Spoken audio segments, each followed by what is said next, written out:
Hello again. I hope you had a nice coffee break and you're ready for a little more about AI, artificial intelligence, and in the context of the digital Holocaust. This actually is in two parts. It's about encouraging you to do it yourself. And there's some links, which I'd be very happy for you to use later on. Perhaps we can circulate this PowerPoint or particularly the links on the PowerPoint. And then you can try out the things for your own research and your own work. I'm sure you've already done so, but for those who perhaps want to try something different, then the links are available. And also there's a certain warning in my kind of voice at the moment. Not a serious warning, but a gentle warning, because we're creating something out of nothing. The image you see here is a series of women who've never existed ever. And I see them as sort of doppelgangers. None of these twins actually exist, but I would say a figment of my imagination or my prompt.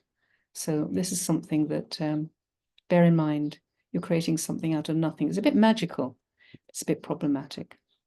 So again, we're going to be looking at ChatGPT, this time 4, Midjourney, and DALL-E 2. And it can't spell AI, by the way. Spell anything. So it's generative art, Midjourney, and DALL-E. And these are the links. So there's 2 articles, 2 papers I wrote. And it's the first one is an accident waiting to happen, and AI besieges the cultural heritage community. And then the second, the Dance of the Doppelgangers, AI in the cultural heritage community. This is actually my warning to our community and what happens, as you saw with the Hopa and the Vermeer images, what happens when these get out of Pandora's box and all the things that people create out of nowhere, which is basically fabrications. So I'd be very happy to circulate these links, and I hope you enjoy the videos, how to use ChatGPT for beginners, and the ultimate Midjourney guide, and the prompt examples. So what are the issues that we have with ChatGPT? First and foremost, copyright, serious issues. Authenticity in Holocaust studies, incredibly serious issues. Ownership, who owns this thing? And specifically, what happens when there's bias, and what happens with the result of the bias, or any prompt that you do creates hallucinations, what's called drift and alignment. So we're looking at these things very specifically. You're very welcome to choose any AI image generator. When you do a search on Google, they have many. And every time I search, every few months, there are many, many more. They are kind of sprouting up like mushrooms after the rain. So you can choose your image generator. You're now beginning to see this in an image generator in Photoshop, on your iPhone. Microsoft are pulling it into their image, into their different environments. So yeah, they're popping up everywhere. So choose any image generator you want and try them out. You decide what helps. But the problem behind all this is there's a widely held belief that because math is involved, algorithms are automatically neutral. Well, no, because when you have bias in your original text, you put bias into your black box and bias comes out. The black box is a term that's used that basically is a polite way of saying, we have no idea what happens when this stuff goes in, and we have no idea when it comes out what happened. So this black box in terms of creating content is very problematic. For example, in an article in 2022 from Wired, there was images were created, they're very biased. That there were a lot of there's stereotypes that are in the different text that was inhaled by the bot. And the result was there were a lot of non-white people. Whenever there was a negative adjective associated with a person, says Martin Sapp. He's a red team member who researches stereotypes and reasoning in AI models. Enough risks were found that maybe, and they decided to pull the image generator into 2022, that it shouldn't generate people anything photorealistic. Well, they've got over that. But when I did a search looking at prisoners in orange suits playing cards in jail, and non-whites were much more kind of obvious than whites here. White, I don't know how to explain this in a PC way, but there is serious bias here. And this bias can be quite dangerous. And there's another case from Wired that this algorithm could actually ruin your life. There was a system used by the Dutch city of Rotterdam attempting to rank people based on their risk of fraud, and the results were troubling. In the Netherlands, Rotterdam's algorithmic troubles have run in parallel with a nationwide machine learning scandal. More than 20,000 families were wrongly accused of childcare benefit fraud after a machine learning system was used to try and spot wrongdoing. Forced evictions, broken homes, and financial ruin followed, and the entire Dutch government resigned in response in January. Horrible. On the other side, in terms of copyright, we have the example of Boris Elderson. He's a photographer, what he calls himself now, a promptographer, artist and activist. He tried to, the judges attempted to award him a prize in the SWPA's creative category for photograph, The Electrician, in 2022. And he'd created it through an AI generator, DALL-E 2, but he actually declined. So this haunting image you see on the right, and I have here with Boris's permission to use this, prompted in the style of portraits by Robert Ballon, and it was part of his Pseudo-Mnesia Fake Memories series, was submitted, according to the veteran photographer, to see if the judging panels were discriminating between real photography and AI works, and certainly they didn't. Afterwards, he stated that his submission was intended to start a discussion about the use of AI in photography, and was hoping the controversy would spark further conversation. So you have these image generators scraping the internet for these images and creating new images based on prior art. And this is serious copyright infringement. Another problem is what we call math washing, when the sanctity and so-called objectivity of maths and data and science is used to justify policies and strategies with destructive, tragic and far-ranging effects. So math washing is something that is quite serious. I mean, if you ever stood in front of somebody who's denied you access to your flight, you're on a no-flight list, or your bank manager who says that you can't have a mortgage for whatever reason, which is untrue. And then the guy at the desk or the woman at the desk says, I want to, but the computer says no. This is math washing. This is no excuse. And it's a serious problem with these systems. It's not just AI, it's all the systems.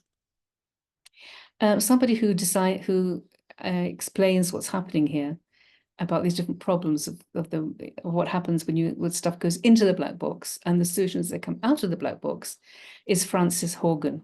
And she wrote the book, The Power of One. And she was the whistleblower who had the strength to tell the truth about Facebook. She blew the whistle on Facebook.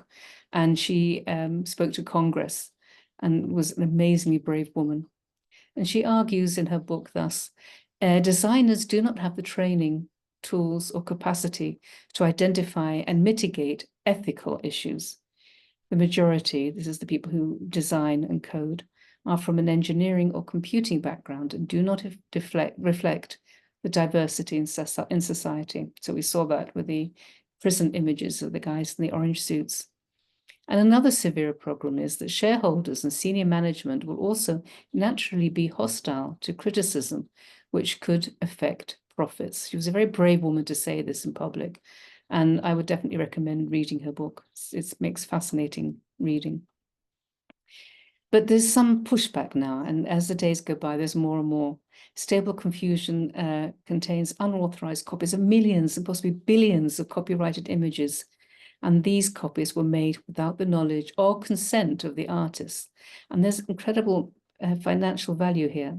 If you think of even just $1 per image, the value of this misappropriation would be roughly $5 billion. So there's a lot of money involved here. There's also some lawsuits now that are coming out in January 23. There's a case against Stable Diffusion, contending that in order to train their diffusion models, they had effectively absorbed the style and more than some of the artistic substance of many artists. And we saw this in the Rembrandt images. And these artists had no choice in the matter, and they couldn't opt out. So this is gradually changing. There is definitely pushback. And now we have the EU AI Act, which is just coming out now. It's the first law against or on AI by a major regulator anywhere. So what is it regulating against? It's against AI like ChatGPT that would have to comply with transparency requirements. That's a good start. It has to disclose that the content was generated by AI. Well, we don't see that now. We don't know. Kids in school, students, university, just hand in their homework and nobody knows where it came from. Serious problem. Designing the model to prevent it from generating illegal content. Well, that's going to hit profits. So there's going to be some pushback there from the companies. And publishing a summary of copyrighted data used for training. Well, I would love to see that. Can't see that happening. On the other hand, there is an opportunity for self-regulation. I have my doubts here, but this is something that has potential in it. But then again, in my experiments, I just found there was no self-regulation. It's just bullshitting and creating horrible hallucinations. And I'm just going to give you an example here. I asked ChatGPT to write me a scoop. I asked for a press release with a recently discovered rare fashion item in a movie star's private collection of glass Art Deco handbags. As far as I know, there are no Art Deco handbags, but I got them. And it told me that I added Lucille Ball. It didn't come with the press release. Just, I like this image. A recently discovered rare fashion item, a movie star's private collection, blah, blah, blah. I found rare fashion items, has been found and blah, blah, blah. The fashion aspects were, they were amazed to find such a vast collection of fashion items. They've never been seen before. The collection has the most rarest and most sought after fashion items in the world. They were created by some of the most well-known designers of the time and highly coveted. Where is all this coming from? And in addition to the handbags, the collection also includes a number of stunning Art Deco, there is Art Deco jewelry, of course, and vintage clothing items. And the items in the collection have been carefully preserved and are in excellent condition, making them even more valuable to collectors. And this was a major event in the fashion world, blah, blah, blah, blah, blah, blah, blah. A bit more here. And they give some examples. One glass Art Deco handbag designed by René Lalique, for example. He exists, but the bag doesn't. Sold for $75,000, while a vintage evening gown worn by the movie star to Hollywood gala fetched, oh God, where does this stuff come from? You can't even make it up if you try. Anyway, this is the press release that I got, and it's a scoop. And of course, if you want to see the exhibition, it's set to open at a prestigious museum in Los Angeles next month. Doesn't say which one. And is expected to draw a large crowd of fashion enthusiasts. Oh God, it just goes on and on and on. But then, of course, these bags don't exist. So there were no images accompanying the press release, the scoop. So I made my own. I went to Midjourney and I created Art Deco, Art Nouveau style glass handbags. And I think they're pretty gorgeous, actually. And I would love to be able to own or create something like this. So I created some more. I had a lot of fun doing this. I have a whole series of these glass bags, Art Deco, Art Nouveau images. So much so that I thought to myself, well, you know what? I can make them and I can open a handbag shop. And I'm going to call it Susan's Handbags.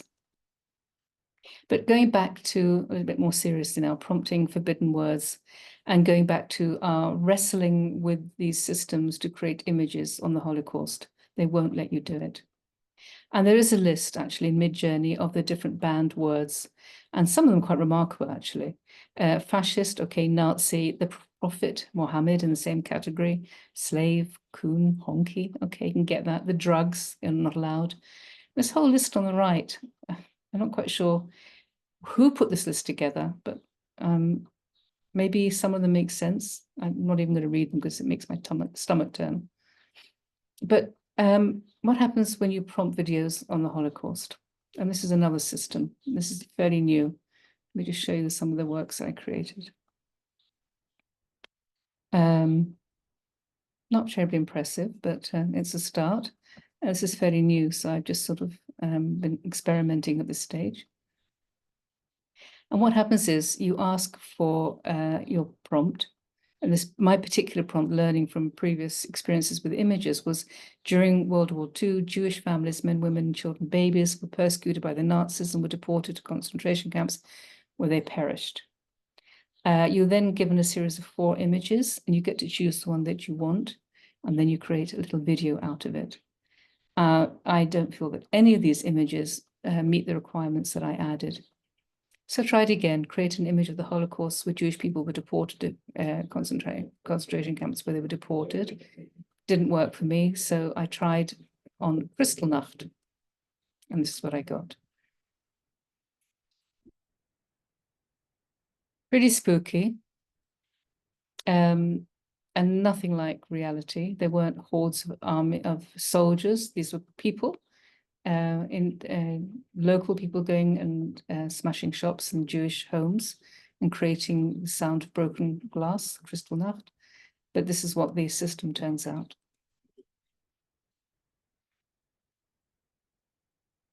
Most unsatisfactory. Okay, we're going to jump briefly to another category, AI agents and some of the bad actors who request content from them. So I asked my agent. An agent gives you a specific envelope for your goal, and then it breaks it down into a series of subsets, and each task is answered specifically. So I was interested in how do I persuade somebody who is a Holocaust denier that the Holocaust really was a fact and cannot be denied. And I got a series of tasks. I think I've got them clearly here. So the 4 tasks in series of priority was research and compile a list of credible historical sources that clearly documents the Holocaust, including survivor testimonies and official government reports. Fair enough. Another task, the next task, create a persuasive argument that utilizes the compiled sources to refute common Holocaust denial claims, such as disputing the number of Jewish victims or questioning the existence of gas chambers.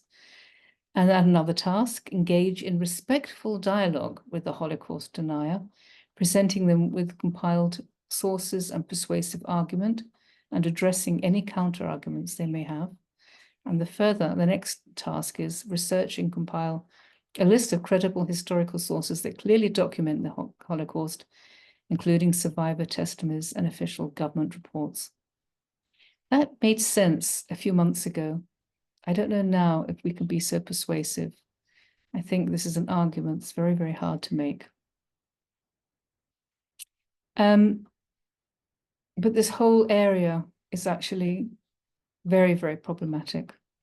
On one hand, we hear that AI has almost the reading comprehensive of a high school student. And then Google at the same time is saying that its best AI just flunked a high school math test. So what does it say for the students, but what does it say for AI? We're in an area that's very iffy and very, very problematic. But just to, on a light note, if you want to understand some of the ways that these images are created by somebody who's researched this, it's a lovely little book by Janelle Shane. You Look Like a Thing and I Love You. It's how images are created and how you create a prompt that helps you be very specific. She's got a great sense of humor, so if you can get your hands on this book, I really recommend it. But in 2019, she says, AI is much closer in brain power to an earthworm than to a human. It can pattern match, but it doesn't understand what it's doing. And that, of course, is a problem. There's no context, there's no understanding, there's no empathy, and there's no depth. and there's no truth. That was in 2019. Yet in 2023, Tristan Harris and Asa Raskin were very concerned about the deployment of tools like ChatGPT. And they went to a mission to close the gap about what the world hears about AI and what people closest to the risk and inside AI labs are telling them. And if you look at the diagram on the left, the use of AI has grown exponentially. So it's everywhere. And we just have to come to terms with it. We have to learn what its advantages and disadvantages are. But we're getting a lot of interesting comments from people in the field, and this is from ex-Google officer who finally speaks out on the dangers of AI. And this is Mo Godat, and he says, they're alive. Well, I'm not sure if this is hype, but he really believes it. But then Geoffrey Hinton, the godfather of artificial intelligence, talks impact and potential AI ChatGPT as an idiot savant with a lack of understanding of truth. Well, we know that's correct. And he's actually advocating now more guidelines and strict control. Open CEO Sam Altman, very calm, frightening comment. If this technology goes wrong, it can go quite wrong. So not sure how much of this is hype or how much this is true warning, but I think that Yuval Noah Harari has a better take on it. He says, what nukes are to the physical world, AI is to the virtual and symbolic world. We now have to grapple with a new weapon of mass destruction that can annihilate our mental and social world. And one big difference between nukes and AI, nukes cannot produce more powerful nukes. AI can produce more powerful AI. So we need to act quickly before AI gets out of our control. And then, of course, you can ask the bots. There's the different bots that you can converse with them. And you can actually have wonderful conversations with robots. And this was a press conference recently with a panel of AI-enabled humanoid social robots as a part of the International Telecommunications Union AI for Good Global Summit in Geneva recently, or last summer. Beautiful characters, aren't they? And they'll talk to you. But the net is full of stuff, full of warnings, and I just don't know exactly what everyone is so worried about. I'm just writing a new paper on AGI, artificial general intelligence, which is what they're all worried about. What is the next stage and where are we going? And as far as I can see right now, there are 4 main issues that we're getting. The prompt, it's all in the prompt, as I pointed out. How can we correctly prompt something to give an answer that makes sense? And then what they call AI alignment, it's an area of science that studies how to make AI align with our goals and prevent it from going out of control. That sounds a bit scary. In other words, AI alignment studies is about how to create robust and human-friendly AI alternative is very scary. And then this term, the drift, referring to when these large language models, LLMs, behave in an unexpected or unpredictable way that stray away from the original parameters. This may happen because to improve parts of the complicated AI models can cause other parts to perform. That sounds so scary. I'm going to repeat that. This may happen because attempts to improve parts of complicated AI models cause other parts to perform worse. Ooh. And what I pointed out, hallucination. In the field of artificial hallucination, it's otherwise called confabulation or delusion, is a confident response, like those handbags, by an AI that does not seem to be justified by its training data. I hope I've explained that clearly. Again, I want to go back to Yuval Harari, and this comment, it actually freaks me out from somebody who's worked in a museum all the years. Within a few years, AI could eat the whole of human culture.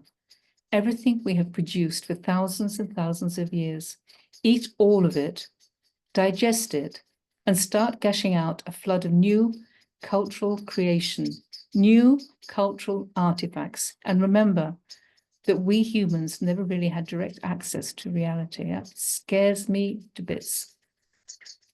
What's everybody really worried about? And I'm going to end on this very kind of freaky moment. I'm sure you all know this.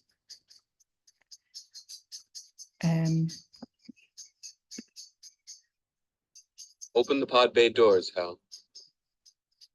I'm sorry, Dave. I'm afraid I can't do that. What's the problem? I think you know what the problem is just as well as I do. What are you talking about, Hal? This mission is too important for me to allow you to jeopardize it. I don't know what you're talking about, Hal. I know that you and Frank were planning to disconnect me, and I'm afraid that's something I cannot allow to happen.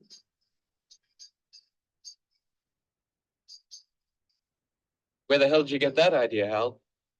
Dave, although you took very thorough precautions in the pod against my hearing you, I could see your lips move. Open the pod bay doors, Hal.